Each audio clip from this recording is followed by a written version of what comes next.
I'm good, thank you. Okay, this week is Parshas Tisa. What happens in the beginning of this week's Torah portion is as follows. Hashem speaks to Moshe, and Hashem says, when you will take a census of the children of Israel, according to their counts, every man shall give Hashem an atonement for his soul when counting them, and there will be no plague among them when counting them. When the Jewish people are counted, they're not counted in a regular way, 1, 2, 3, 4, 5, 6, 7, but rather every Jewish person would give a half a coin, a machatzis hashekel, and then they would count all the coins, and that's how they would know how many people there were in the Jewish nation.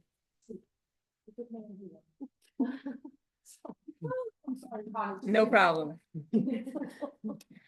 Then comes the next verse. And the next verse says, this is what they shall give.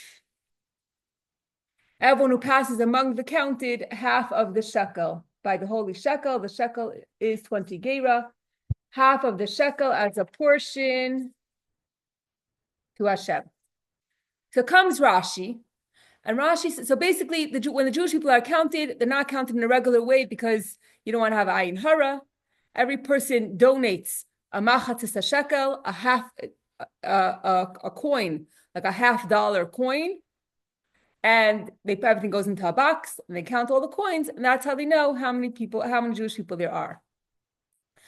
And then it says, the Hashem is speaking to Moshe, and Hashem says, this is what they should give. Comes Rashi. Rashi says, Rashi Yud Gimel, Zeh Yitnu, this is what they shall give. Her aloi kemin matbea shel eish. God showed Moshe a sort of coin of fire. Umishkal machzah shekel, whose weight was half a shekel, va'amar loi, kazeh yitnu, and told him they should give a coin like this. Hashem actually showed him a fiery coin. Okay. So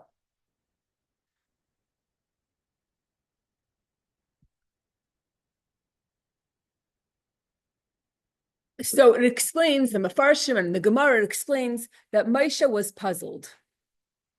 Moshe had a question.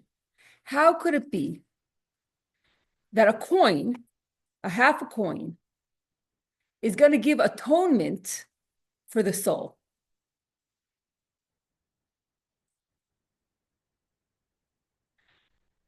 So how could a physical coin be atonement for the soul, for an actual piece of God?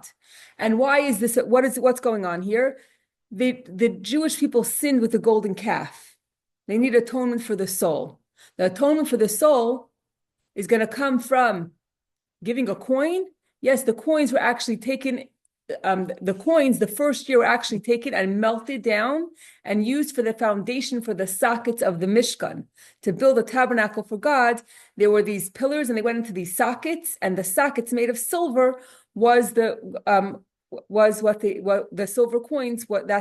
How the sockets were made. And then in future years, they still gave a half a shekel, and that was used for communal sacrifices. But any way you look at it, how could it be that a coin, not even a full coin, I'm saying it's not a coin that you cut in half, but it's a coin that has the equivalent of a half a dollar, half a shekel. Yeah, I was a kid, I was like a half a coin. Yeah, so it's a coin, a coin that has the weight of, that's what it says here, whose weight was a half a shekel. So whatever a shekel, whatever, let's say $1 bill is the money that we have today, so a half a shekel would be a half a dollar. And there's so much explanation about why a half. It teaches us that every person on their own is incomplete. We need another person to be the other half, whether it be your spouse, whether it be, another Jewish person. We got married. My husband and I got married Chai Adar. And I remember the Shabbat brachas, like all the speeches were about the machzah shekel, that each, that the man and the woman are each a half, and together they make up a whole. In any case,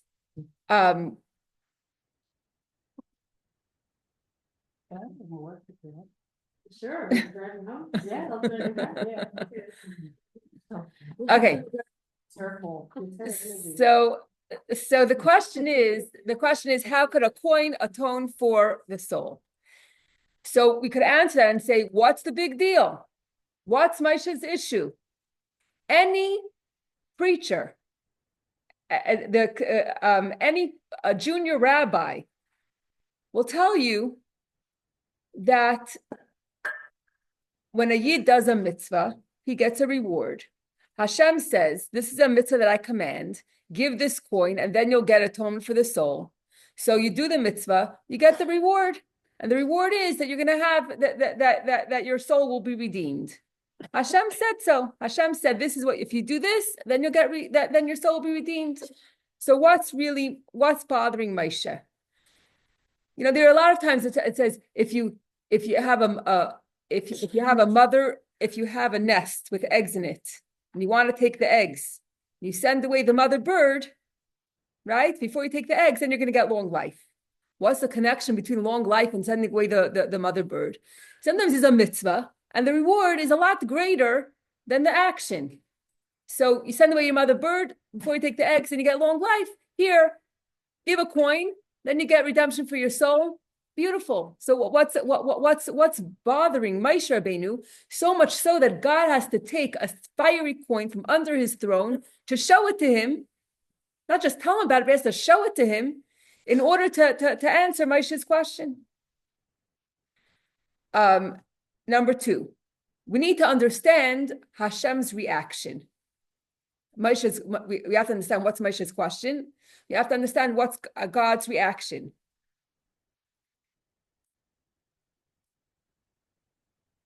If in heaven everything is in the form of fire, then why does God say why does it say in the verse why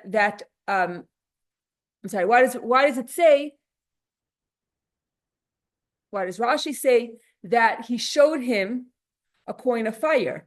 Obviously it was a fire. What else would it have been of? Everything in heaven is spiritual. So everything in heaven is like a fire, would be in the form of a fire. So why do we have to emphasize that the coin was in the form of a fire? And if, let's say, on the other hand, if you're going to say, oh, there are times that God could show something in a form that's not a form of fire. For example, when God showed Moshe like a 3D image of what the tabernacle would look like, and he showed it to him and it wasn't in a form of fire. So if God could show something that's not in a form of fire, then why did he show the coin in a form of fire? Why couldn't he just show a coin? And number three, if this is Moshe's question, how could a coin redeem your soul? And God's answer, God shows him a fiery coin. How is that an answer to Moshe's question? How is showing him a fiery coin going to answer this question of how could giving a coin going to redeem your soul? So that Moshe Rabbeinu was the wisest one of the world. How come he doesn't understand? Hashem showed him always the image of the menorah, of this, what to build. Just come to mind. How come Moshe doesn't get it? How come Moshe doesn't get it? So we have to really understand what is Moshe's question to understand what's Moshe's issue. That's an excellent question. And that's a question. Why doesn't Moshe get it? Everyone could understand. Hashem gives a mitzvah. Hashem says, just take it. Hashem says, give a coin, you'll get a redemption for your soul, and let's move on. What's troubling Moshe? I can't believe I'm raising my hand. I'm so used to this. Okay. So I've been doing this for weeks. So what I'm seeing, what I'm visualizing, he's asking it for the benefit of the club, not for himself. That's what's coming to me. Is that on the table? He's doing it not for himself because he really knows. He's doing it more for the club. Question is. So it is the redemption of the soul is not just his soul; it's the soul of every single Jewish person. So he's asking, for everyone, for all the Jewish people. That's what I'm- How is it? I'm saying they did it. I'm saying the golden calf is not a small it's not a small sin. How is it going to be that taking a half a dollar? How is that going to a half a dollar, which is so physical, and how is that going to bring redemption for the soul? For everyone. He's asking that for everyone. Yes. Okay. So we could try to answer and say that the answer is the fire. The fact that Hashem showed him a coin made of fire, the answer is that what does fire represent? Fire represents excitement and passion. Hashem was telling him, if a Jewish person gives a half a dollar with fire, with passion, with excitement, with love for Hashem, then it could redeem his soul. He does something physical, it'll bring in the spiritual release. If he does the physical with all of his heart, not just giving the coin, he's doing it because with intention of getting redemption for his soul, he's doing it with fire, with excitement, with passion, with love for Hashem, then That would match up whatever's up there, everything's fire, okay. then if you're not just doing a physical act, you're doing it with your whole heart, you're doing it with intention, you're doing it because you're in love with Hashem. So okay, maybe how Hashem showed him a fiery coin to answer his question of how is this coin going to redeem the Jewish people, redeem each person. Hashem says, oh, it's not just a coin, it's a fiery coin. When you serve Hashem with excitement, with passion, with love, then that love, it's not so much the act, but rather it's the love that's behind it. Why can't you just get anything? Why specifically a coin? Something for Hashem fire. Excellent question. Why a coin? Maybe there's a need of something physical. Something physical. I don't know what physical, you're right. Excellent questions. Excellent questions. Okay. Maybe not. There's always an answer. A good answer, I mean, something. So basically, when a Yid is excited and he creates a fire, his excitement is he creates this fire within him, and his soul is turned on, and he turns up the passion, then this physical coin could redeem his soul. But we have a bunch of questions on this. Number one, again, this is a speech that any rabbi could give, any junior rabbi could give. Makes a lot of sense. You do something with passion. If you do something with passion, then you should do everything that you're doing with passion, and this would, redeem your soul. And Moshe didn't know that. And number two, this is true about all mitzvahs. All mitzvahs have to be done with passion and excitement. All mitzvahs have to be fiery. Number three, with all mitzvahs, when you do a mitzvah, when person puts on tefillin, when a woman lights Shabbos candles, what happens? You draw spirituality into the physical. And then the physical object becomes holy. Tefillin is holy. So why is it over here, by Machzah Shekel, over here, all of a sudden Moshe has an issue? With tefillin, Moshe doesn't have a problem. So why is it specifically with Machzah Shekel, this is where Moshe is so puzzled and Hashem has to show him this fiery coin? What is unique about this Machzah Shekel? Did his father deal with those kind of things, the shekels, like idol worship? No, I'm mixing up. His father-in-law. Or was that it? Was there a come up piece of law here? I'm wondering. Okay, you'll see what the piece is in a second, but yeah. So there's obviously something specifically about a coin that's different than a parchment and leather. So there's something specific about this coin that's irking Moshe Rabbeinu. And number four, why didn't Hashem just say it? Moshe had a question. Just answer the question. What is this, show and tell? Hashem has to show him something. Why can't he just tell him? When you do a mitzvah with passion, then then anything could be meaningful to God. It reminds me of a story there was a very simple Jew. He was in shul, and the rabbi was giving a speech, and he said that you have to serve Hashem with your whole heart. So the simple Jew, he didn't really understand what the rabbi said. He comes home and he tells his wife, he says, the rabbi said we have to give Hashem our heart. So please prepare a heart of an animal, prepare it like a delicacy, a delicious meat, and I'm going to give it to Hashem.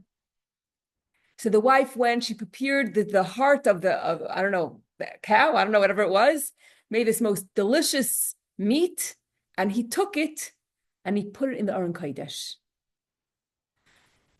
That night, a few hours later, another guy comes to the shul. He came to the shul because his wife basically told him that the kids are starving and he has to just go and make a living and bring something home for the kids to eat. He wasn't successful. So he just went to the shul to daven. He goes to Aron Kodesh and he smells something delicious. He opens up the Aron Kodesh and what does he find? A delicious steak, delicious meat. He's so excited. He takes the meat home for his family and everyone has supper. The next day, the first guy comes to shul, opens up the Aron Kodesh and the meat is gone. He comes home and he says, my dear wife, you can't imagine what happened. God took our sacrifice. And every day, his wife would prepare the heart of the animal, and every day he would put it in the ark, and every day the other guy would come and have dinner for his family. Until one day, the rabbi fell asleep in the shul, and the rabbi saw what happened. And I don't know exactly how the story ends, but basically, maybe he told he told the individual that this is not what I meant when I said that you should put a heart, that you have to give Hashem your heart. But then I believe that the rabbi, I don't know, before or after, the rabbi had a dream, leave the guy alone. But basically, the point is that you could give Hashem your heart. It's the heart that counts. It's not the action. Of course, it's the action because that's what But it's how precious was that to Hashem, because he really did it with all of his heart. So that's the passion piece. That's the passion piece that we're talking about. So. So basically, we're asking. Basically, we're asking, how is it that this coin? Okay, we have the passion. How is it going to bring? How is it going to bring redemption for the soul?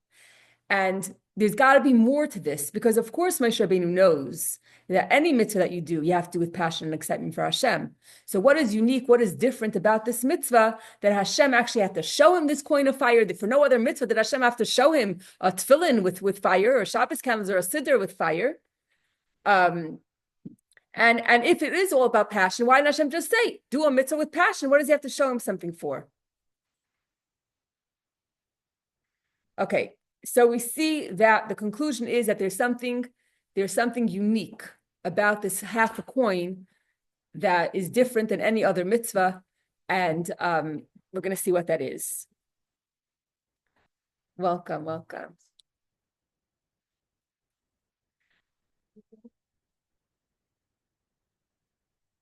Okay. Okay, so basically what we said until now is that in this week's Parsha, we have the commandment that every single Jew gives a machatz shekel, a half a coin. I'm sorry, when you say half a coin, it sounds like a half a coin. You have to give a half of $1, the value of a half a coin. What does it look like? Do we have pictures? Like if I was looking at Google, do we have did archaeologists dig up? I don't know. I don't know. Yeah, but we see this today because on Taanis Esther, the day before Purim, it's a custom that we still do today. You'll go to the bank and you get $50 coins. So it's the equivalent of 50 cents. So and we actually give 3. The reason why we give 3 is because it says truma 3 times. That's why we give 3. And we give on behalf of every single member of the family. I think the men basically do it in shul. But this is a minhag that we still do today. So basically, in the time of in the temple times, in the time of the building the Mishkan, everyone would give what was called a machatzis hashekel, which is a coin that is the equivalent of half of a dollar, let's say, whatever the half of a shekel was the equivalent of half a shekel, but it was a coin that was half of a half shekel coin, okay, that had that amount of weight, that had that, it says it in Rashi, whose weight was a half a shekel. So it actually was real silver. It wasn't just like coins of today. It was actually, and they melted it down to make the adanim, which the sockets, the silver sockets. But in any case, and Moshe was perplexed. How could it be? Oh, so Hashem says that this half a coin is going to be a kapara for the soul. And Moshe is wondering, how could a coin be a kapara? So Moshe was puzzled, and Hashem showed him a fiery coin from under his throne. And our question is, how is this an answer to Moshe's question? How is a fiery showing, and why does Hashem have to show it to him and not tell him? What is this fiery coin all about? Okay, so in order to understand this, we're going to explain as follows. And we already touched on this a little bit. If you want to give someone a reward for something, there's two types of reward. One reward is it's a direct cause of what was done, right? If I clean my room, the reward is that my room is clean, you know. So it might not be a reward that someone has to give me, but it's a direct result of, you know, it's a direct result of my action. And then there could be a reward that doesn't match the action. If you tell your kid, if you clean your room, then I'll give you a lollipop. Now the lollipop is not really connected to the room. It's just a reward that you're giving to the child, but it's not connected specifically to the action. So the same thing is, so some rewards we can't understand why this reward would match this action. Like, for example, like what we said, send away the mother bird. Okay, now you can have long life. What's the connection? We don't understand, but we accept it. This is what Hashem said. And we accept it. This is what Hashem says, and that was his will, and that's how it is. So that is a similar concept we have with mitzvahs. There are some mitzvahs that we do that we can understand. And there are some mitzvahs that we do that it's called a chayk. We don't understand. We don't understand why. God said that if a person is ritually impure, you take the red cow, you burn the red cow, take the ashes of the red cow, mix it with water and a couple of other stuff, and sprinkle it on a person, and then boom, the person is pure. We don't understand that. You know, but this is what Hashem said, and that's it.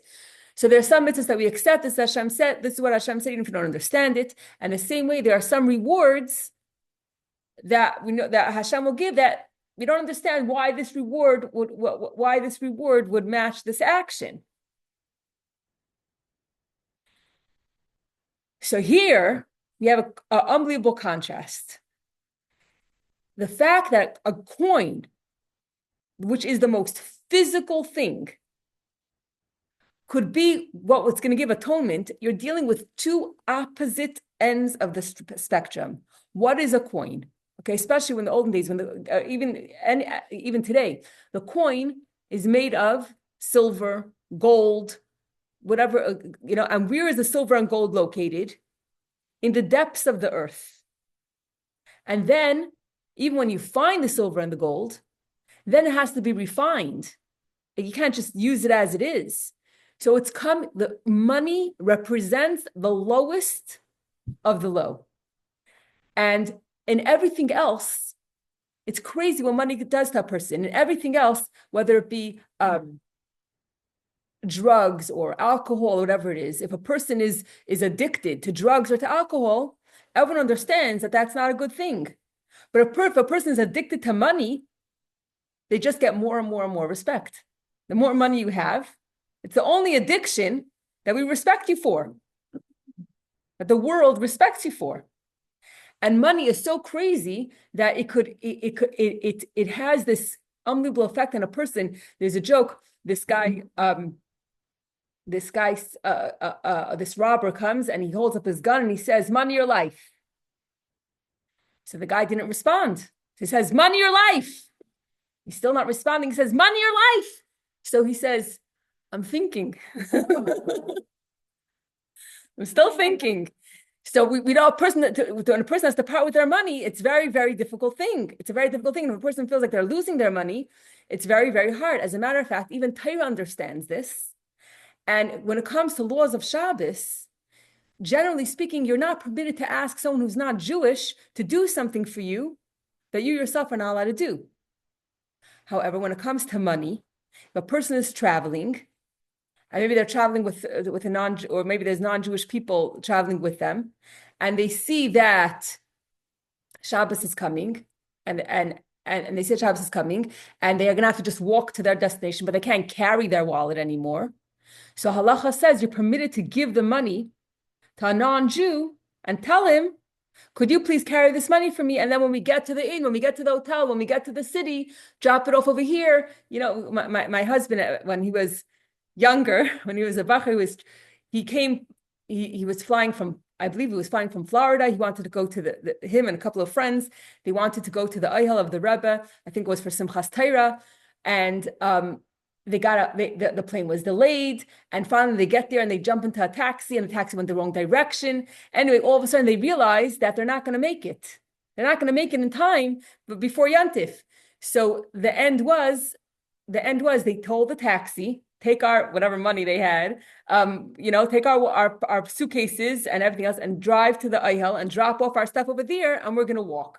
They had no idea how many hours it would take them to walk. I don't know, 7 hours? I don't know how many hours it took them to walk.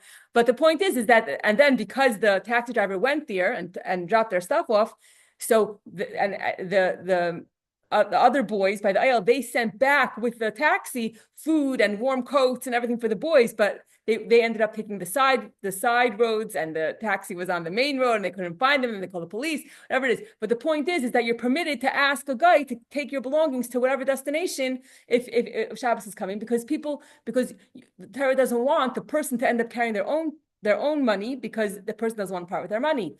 Also, there's another situation in halacha: if God forbid someone's house is on fire, usually you're not permitted to carry. But on Shabbos, if the house is on fire, if it's Friday night, we're supposed to have 3 meals on Shabbos. So if it's Friday night, before the Friday night meal, you're allowed to carry enough food for 3 meals out of your house, because you need that to survive. And if you just tell a person, no, you can't take anything, then they're just going to extinguish the fire. They're not going to, they're not going to be able to hold themselves back from extinguishing the fires. At least if you let them take their basic necessities, at least then maybe there's a chance that but usually also other things in halacha you could do. If there's a fire, put water all around it so that, more, whatever. But I guess this is just something in halacha where we see that money is a very big deal for people, for everyone. So you're taking money, which is really the lowest thing, and could actually lead people to if they don't use the money in the right way, or if they're so desperate to get money that they're going to step on other people to get money. It's this drive that could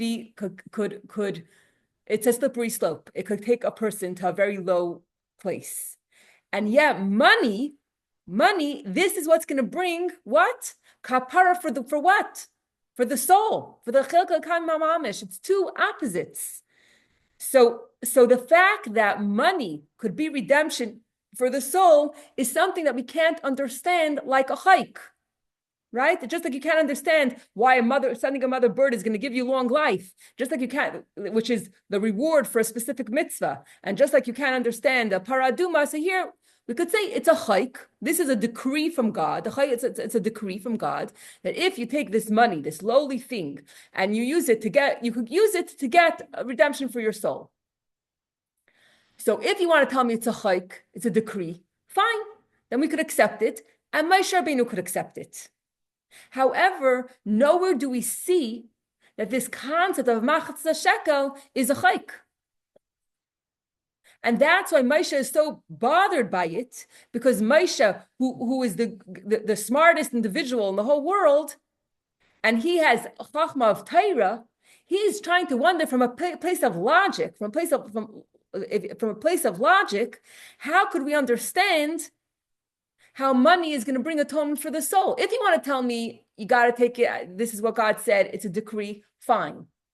But it's not. It's not a chayk, which means that there's room, logical explanation for why money could bring an atonement for the soul. And this is what Moshe is trying to understand, and therefore Hashem has to show him a fiery coin in order to answer his question. Not understanding. Okay. Okay, so we'll try again. If you tell me you have to accept it, this is God's will. God made a decree. God gave it a command and a decree that if you give a half a shekel, this is going to bring atonement for your soul. Then I could accept it. That I got. That I could accept it. But it's not a chayk. Right. It's not something that God says you have to accept it because I said so. There's nowhere in the Torah where it says the machzor shekel is a chayk. As a matter of fact, it's giving you. It tells you.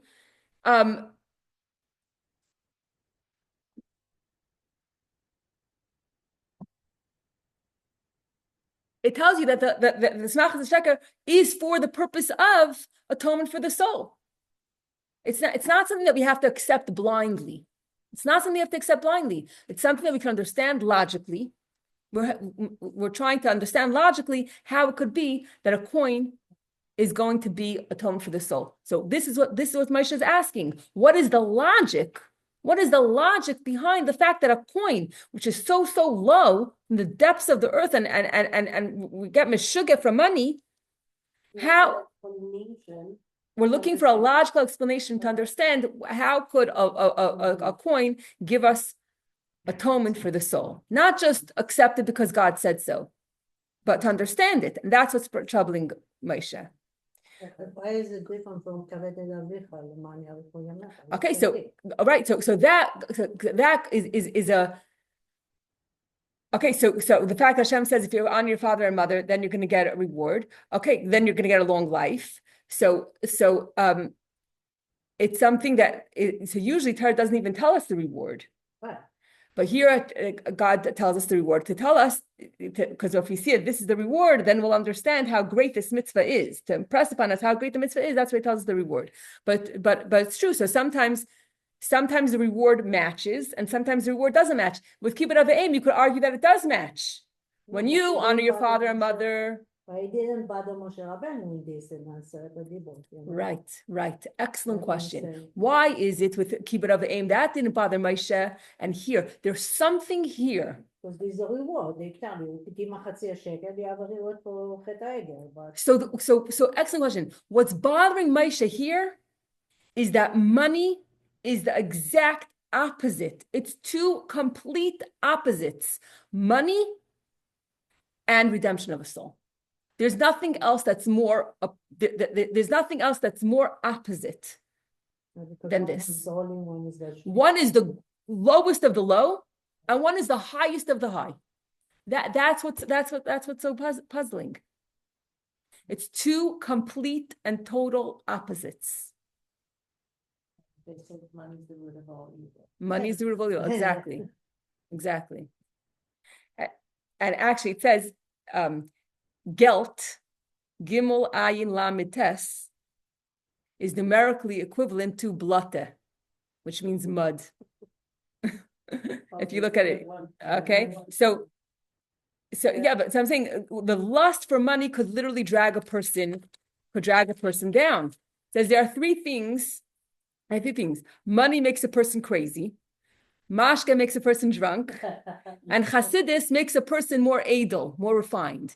And if you're not crazy, or you're not drunk, or you're not edel, it's because you didn't do enough of it. If you're not crazy, it's because you don't have enough money. If you're not drunk, it's because you didn't have enough to drink. And if you're not edel, it's because you didn't learn enough Chassidus. Okay.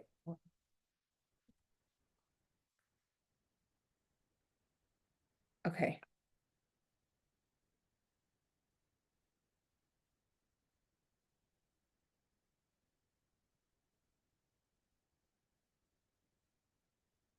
So the answer is that Hashem, who is infinite, and Hashem, who is above the order of nature, did something incredible that's impossible. To merge the most physical with the most spiritual. Take two opposites and put them together, which is something that only God could do. And that is what is so unique about this Malchus HaShekel.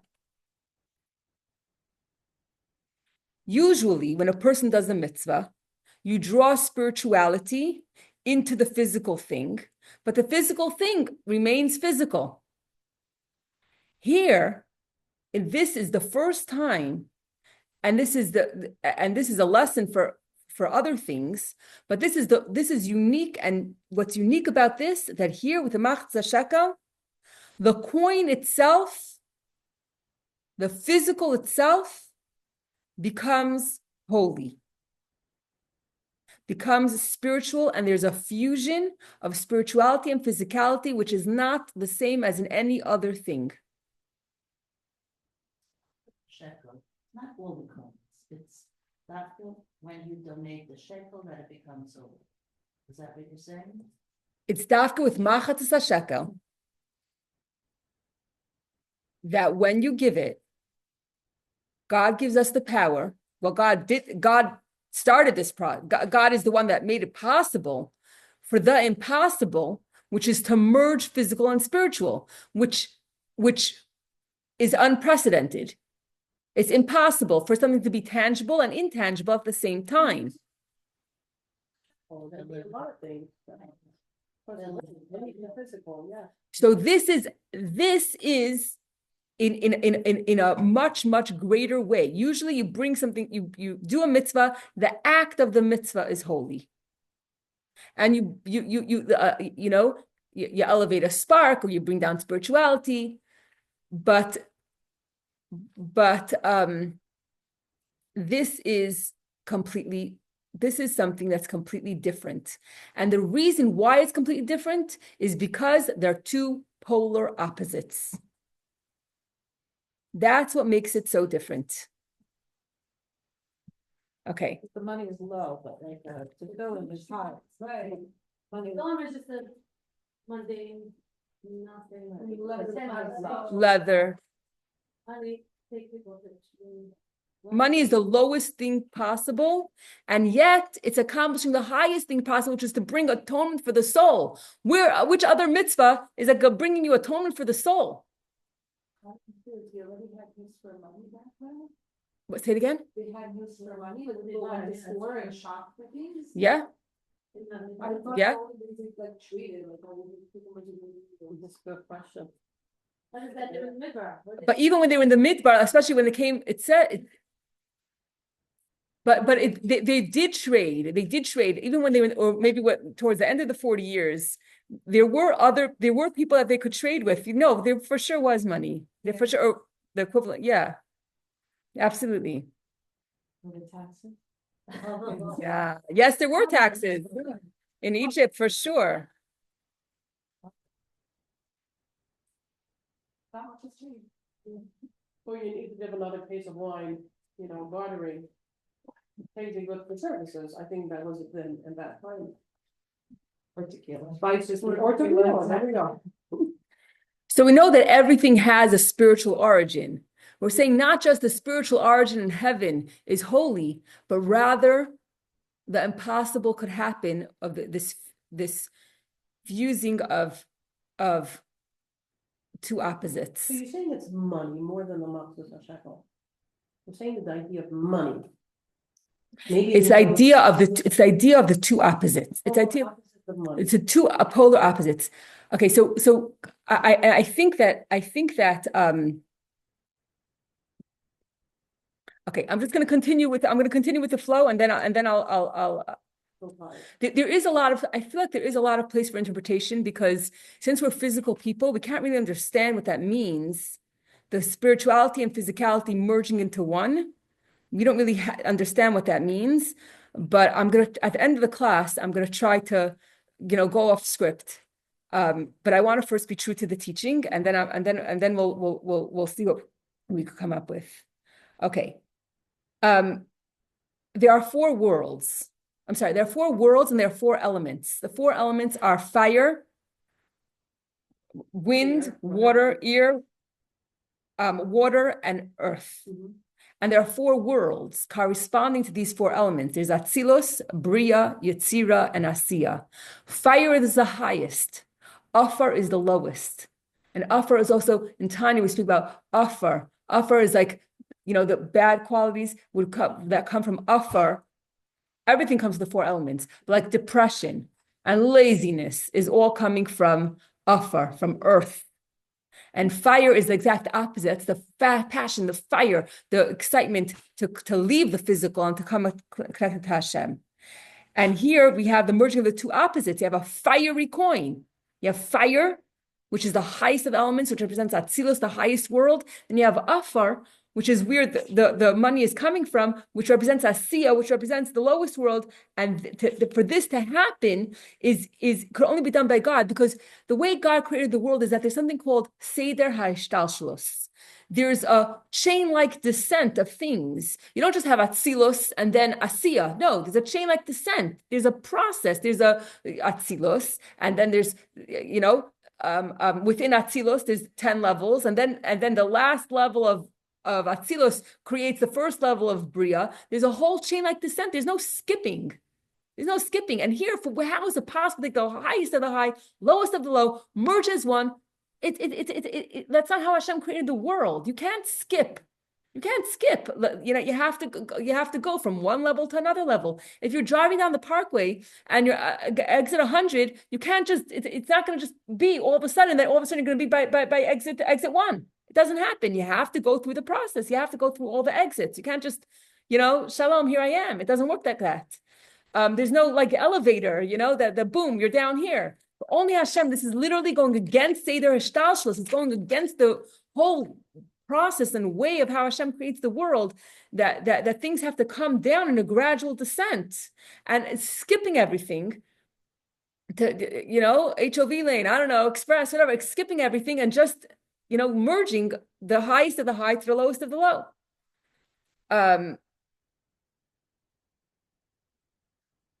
And this is something that even an angel can't do and Torah can't do. Only God could break the law of Seder HaShtalshalos, to break the order of the natural order of creation to get this done. Hashem created the Seder HaShtalshalos. Hashem created this chain-like descent, and only He could rise above it. And He could break the rule. And this is similar to how Hashem created the world. How did Hashem create the world? Hashem created something from nothingness. Yesh me'ayin. Hashem took pure spirituality, ruchnius, right? And He transformed it into something physical, into a physical world.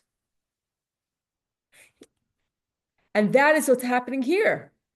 But the other way around. You're taking a coin of silver and you're transforming it into a coin of fire. It becomes, Hashem showed him a coin of fire. And Hashem said, this is what they should give. He showed him a coin of fire. It's a coin of fire.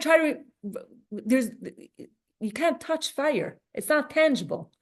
I'm saying you can't touch it. Fire is tangible, but at least spiritual fire is not tangible. You can't touch fire. You'll just burn yourself.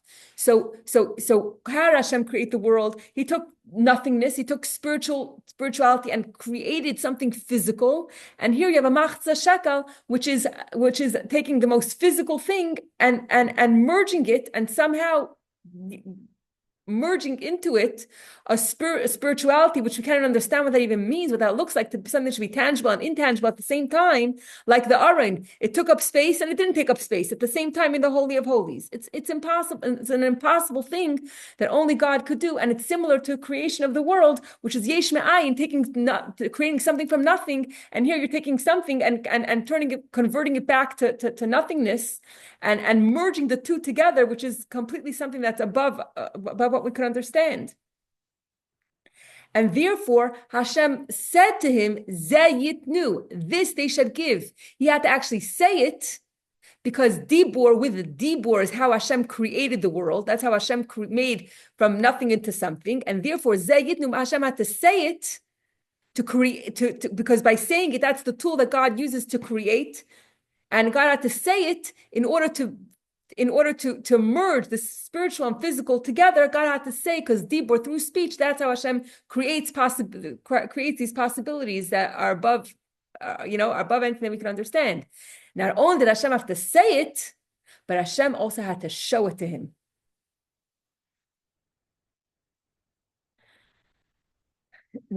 Hashem had to show it to him, because only through seeing it would he be able to get it and to explain it to the Jewish people.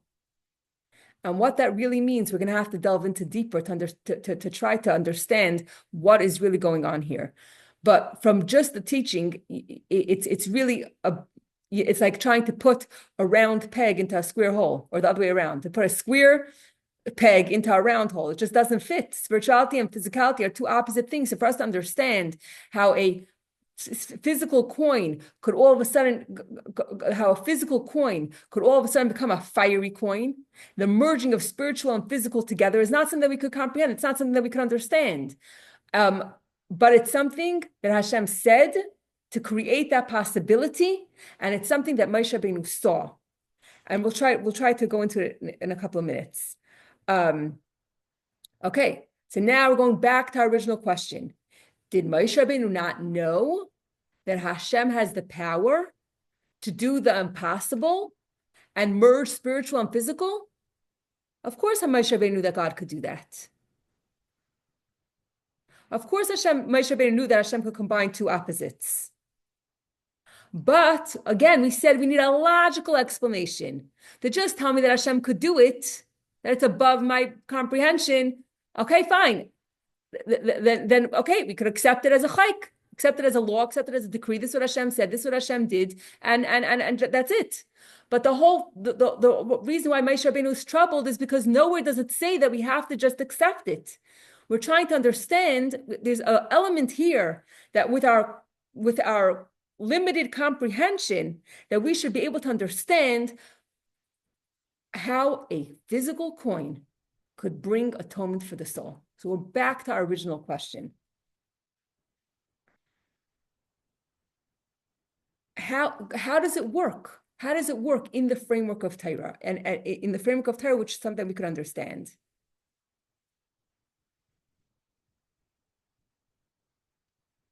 Sometimes when you see something, everything becomes clear. When you experience something, everything becomes clear. And that is what Moshe Rabbeinu got. That's why Hashem had to show it to him. It wasn't enough to say it, he had to see it. For example, my son Nassin, a few years ago, he wanted to take piano lessons. So I said, great, I'll sit in through the lesson and I'll also learn. So I could hear all the rules. I could hear all the rules, but because I wasn't playing, there was no way that I could absorb it. You have to see it and experience it to understand it. And Moshe Rabbeinu did get Moshe Rabbeinu and was able to see it. Hashem had to show it to him. Hashem showed him the fiery coin, and he was able to understand it and to be able to explain it to the Jewish people. They were able to see. It was revealed to them how giving this coin could actually give them atonement for their soul. And this is why, so we don't understand it, but at least they understood it. Okay. And this is why, going back to the concept of fire, the truth is that not everything in heaven is fire. There's also water. We say Michael is the angel of water. But what's this concept of fire? This concept of fire is that it always wants to go up, and if there's no wick, then the fire will just disappear. It always wants to, everything else, there's gravity pulling it down. The only thing that's not subject to gravity is fire. Fire always wants to leave the material world and connect to Hashem. And the lesson for us is that we have to serve Hashem in a way of fire, that we're yearning for Hashem, that we want to connect and we want to leave the money and the mundane and the physical and be free from it and to connect to Hashem.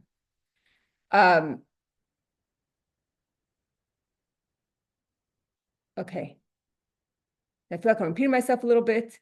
that Hashem had to do a specific act. He had to take out this coin. This was something novel. This was something new. Okay. And as we said, that this is something that we still do today.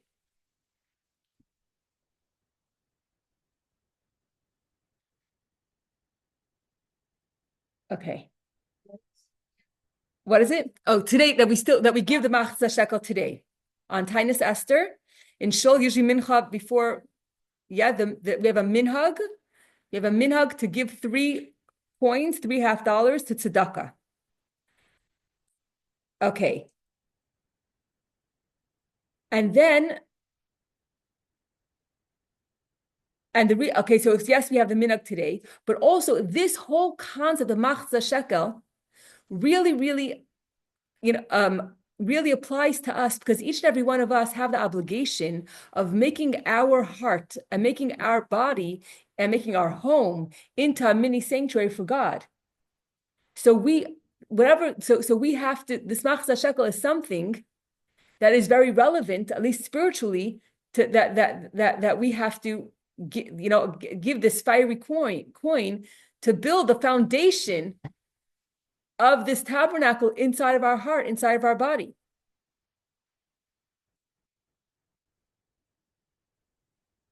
And I know that, okay, so we still have room for interpretation to understand what the big deal is with this machzah shekel, to understand logically what Moshe Rabbeinu saw and understood. But I just want to finish and then we'll go there.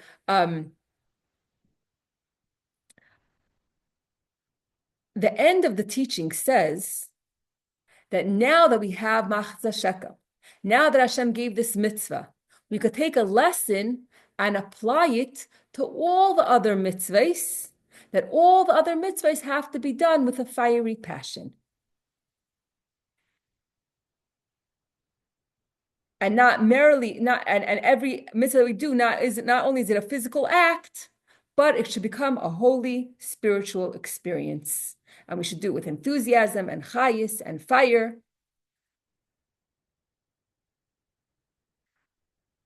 And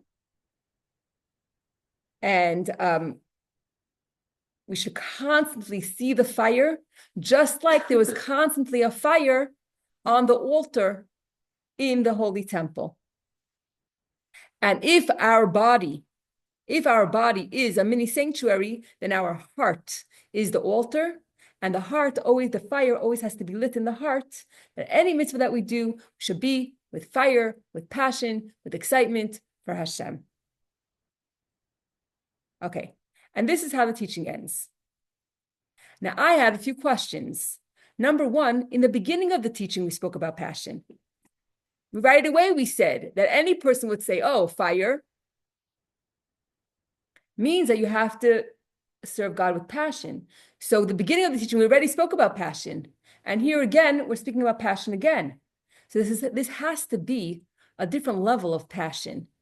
And ultimately, for us, so again, this is totally going off script and I could be totally off the mark. But I'm trying to understand together, and everyone's welcome to pitch in, to understand logically what this means. What this means, that to take a physical coin, yes, it's a fiery coin, yes, it's passion, and take this physical coin, and that is going to give you redemption for your soul. And what I think is going on here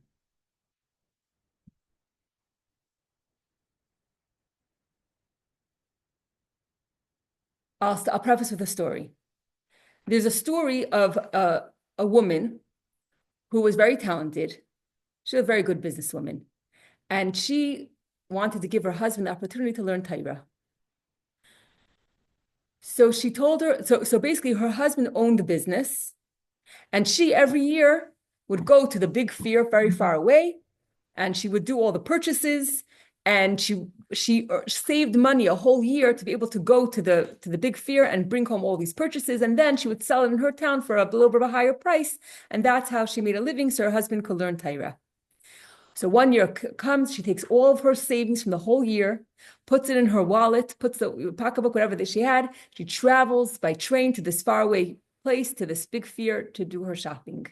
She goes to the hotel, and the hotel owner already knew her from all the previous years. She goes to, she takes it, sleeps over. The next morning she wakes up very early, goes to the fair to get the best deals.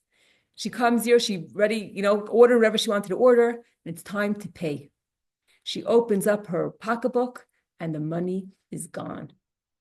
And she is devastated. If she without the money, she can't buy anything, and her husband's not going to be able to continue learning Torah. What's going to be? She knows what to do. She's crying. Everyone's trying to help her and tell her, maybe we'll find it. And she gave up. How is she going to find that money? How is she going to find that money in this marketplace with tons of non-Jewish people? And we already spoke about how money makes people crazy, right? If someone finds a big bundle of money, who's returning it? And they said, we're going to look, we're going to ask, we're going to try. They go back to the marketplace and they ask every single person, did you see a bundle of money? Did you see a bundle of money? And then finally, one individual, he was actually a Jew. He said, yes, I found the money. And she described what it was, how it was wrapped up. And he said, yes, I found it. So she said, great, thank you so much. Can you please give it back to me? And he said, no. I am not obligated to give you back the money.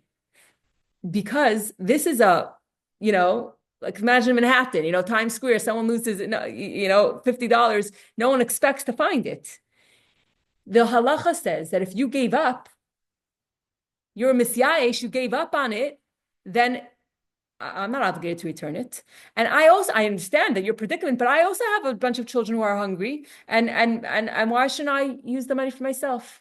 They went to the rabbi told them to go to a different rabbi. They go to a different rabbi. He listens to both sides of the story. And he says, you should really give it back. He says, I know that really I should give it back. It's a mitzvah of Shabbos Aveda, but halachically, I don't have to. And the rabbi hears a story. A second rabbi hears a story and he says, halacha is you have to give the money back. So he says, okay, he very reluctantly gives the money back. But he says, but why do I have to give it back? So he says, I'll tell you why. Because the woman doesn't own the business. Her husband owns the business. And he has no idea of what happened. He never was misyayesh. He never gave up because he never even knew the money was lost. And therefore, since the husband didn't give up on the money, therefore, you have to give the money back. And he did. Why am I bringing this story? We could go back in history. We could go back to the time of Purim. We could go to history. We could go to today's news. We could go to our personal lives. And sometimes there are two extreme opposites. On one hand, for whatever reason, think of Purim, the Jewish people, they could have given up. The decree was terrible. Every single man, woman, and child is going to be killed. And yet, not one person said, I'm ready to convert. That is two opposites. When the sword is at their neck, and yet they have complete faith in God. The decree in time of Haman was only against the Jewish people. If they would have opted out, they would have been fine. And not one person said, okay, I want to convert. Then you have today. You can have two opposites. You have people that are doing such chesed, such kindness, such incredible mitzvahs and Shabbos calendars and keeping Shabbos and Tehillim and davening and all kinds of achlatas and mitzvahs and everything like that. And then you have the news. You still have hostages. You still have, things seem so bleak, so much sadness around us. And yet you have the opposite. You have this incredible faith. And even the hostages themselves, the sword is at their neck. They don't know if they're going to be alive in 1 minute. And yet, the incredible faith in Hashem. That's two opposites. And then in your personal life, sometimes a person feels like they're falling into depression. Things aren't working out the way they wanted to. They don't understand why things are happening. And yet, they still daven. serve Hashem, do whatever Hashem wants, go up, and it's two opposites. It's two opposites. And I think that when you see two opposites happening at the same time, you see two opposites happening at the same time. But where does that energy come from to be able to do two opposites at the same time? To be able to have a sword by your neck and to still be able to believe in Hashem? That's an impossible power that only Jewish people have. And that is what I think Machzis HaShekel is. That you're to have two opposites at the same time. You're saying it's a gift that Hashem gave for Yidden. Because we are an actual part of God, and only God has the ability of two opposites. They could be in the concentration camps and say God is guilty of the Holocaust and daven mincha. They could have the Aron taking up space and not taking up space at the same time. That the Jewish people could be, slaughtered and in every generation they rise up against us, and that we're still here. It's two the two opposites together. Maybe that's what God showed him. Maybe that's what God showed him, that we could be beaten, and still Shema Yisrael Hashem Keinu Hashem Echad. Going to the gas chambers, Ani Mamin B'Emunah Shlema. What's going on? How is it possible? It's not possible. It doesn't make sense. It's because Hashem gave this power of Machzis HaShekel that you have to, and maybe I have this coin that I got from the Rebbe. A coin has two sides. A coin has two sides. You might be feeling like Afar. You might be feeling like depressed and deep in the ground, but yet there's the other side. There's the fire. It's two sides of the same coin. It's two opposites that you could feel. In the depths of, depression, and yet we're so crazy that we could still serve Hashem and do everything. So last night I was actually at a bar mitzvah, my nephew's bar mitzvah, and I got a phone call during the bar mitzvah. I went to take the call, and it was something that could make me feel like Afar. And so it was. I think I'm adopting that line. So the bar mitzvah is in this beautiful place, and upstairs is the beautiful bar mitzvah, and downstairs they had all these beautiful antique rooms, whatever. And I'm on the phone downstairs, and then I come up, and it was a kumzitz. It was the end of the bar mitzvah, and it was a kumzitz, and all the girls are sitting on the floor in a big circle. All my nieces, and the boys are sitting in a circle on the other side, and the music is so loud that even if you sing on top of your lungs, no one will hear Kol Isha.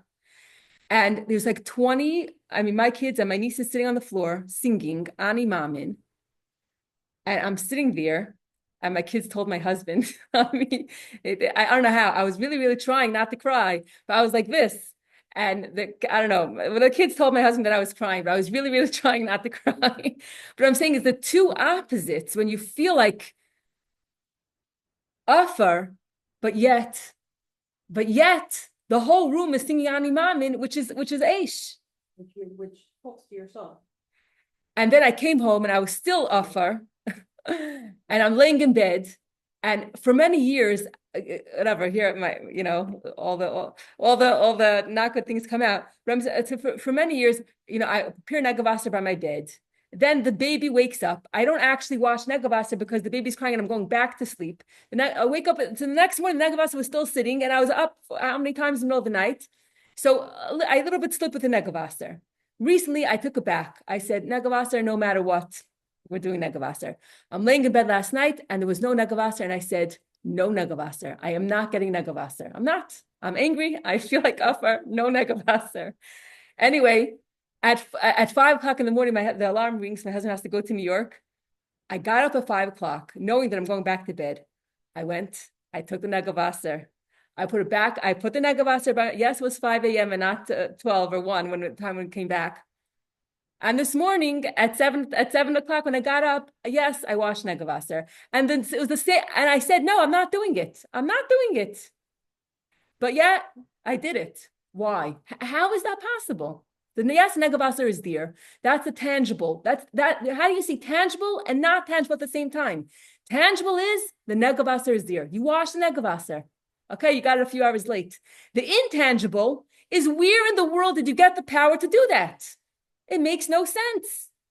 Okay, I think what I'm gonna add here is, this is a gift Hashem gave with. This is the gift of machatzis hashekel. Yeah. It's unique. It's different Doesn't make than sense. anything else. And it's something that we are, it's not just a decree. It's something that God showed him. It's something that God said. By the fact that God said it, he created the possibility of two opposites at the same time. And he showed it to Moshe, and it was supposed to be something that we could comprehend logically. And you know what? Physical. The merging of the spirit, the merging of the physical and the spiritual. And you know what? Maybe he had to show it, because maybe it's not something that I could express or say, but you could see the negavasar. You understand? Yeah. Hashem had to show it to him. Look, Chani Garari is still putting negavasar by her bed. It's something you have to show. And your eyes have to see And your eyes have to see. that. Wow, fascinating. And that explains that, so it's something that we have to see and something that we have to experience, that when you feel like afar, turn the coin the other way and know that at the same time, you could serve Hashem in the polar opposite way of fire. We have that, yeah. We have that koyach. That is the koyach of Machzah Shekel. So you see, every single time we learn the same concept again and again. This concept that Hashem could do the impossible, the concept that the Aron takes up space and doesn't take up space at the same time, is a concept that we learn, that we know. But what the Chiddush, what the Rebbe does, is that every time he finds the same lessons again and again from another parsha, from another pasuk, from another Rashi, from Zeh Yitnu. All you see in the pasuk is Zeh Yitnu, 2 words. This you should give. And Rashi comes and says, God showed Moshe a sort of coin of fire. That's it. And the Rebbe is taking just another couple of words, 2 words from the pasuk, couple of words from Rashi. Yes, there's more at length, the whole story in Medrash and Gemara, I don't know exactly where, and weaves it all together to show you yet again your infinite power. You have a Chelek ma'amish. You have an actual piece of God inside of you, and you could do the impossible because you have Hashem within you, and you could do the impossible. So no matter what happens in your life, we could never be misyaesh. We could never give up. You know why we can't give up? Maybe we give up, but we are not the owner. Just like the woman, she gave up, but she couldn't give up. It wasn't up to her to give up. It was her husband who owned the business, and he didn't give up. And therefore, she got the money back. And the same thing is with us. Maybe sometimes we feel like afar. We feel like giving up, but we don't have the luxury of giving up. We don't have the right to give up because we have a piece of God inside of us. God is the owner, and God didn't give up. So if God didn't give up on us or on the situation, and God is the owner of our soul, then we can't give up. We can't give up, and we could still serve Hashem with fire. Okay, now I'm going to go off before I cry. Okay.